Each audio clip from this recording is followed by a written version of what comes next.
rifle is a powerful weapon designed to destroy enemy tanks and armored vehicles. First introduced by Germany in World War I, these rifles evolved significantly by World War II.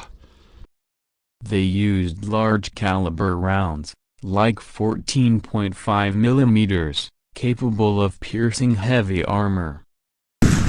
Modern rifles like the Maritime 82 can fire about 1 to 2 rounds per second, while older bolt-action models were much slower, firing less than 1 round per second. With effective ranges of several kilometers, a single shot from these rifles can disable or destroy heavily armored targets.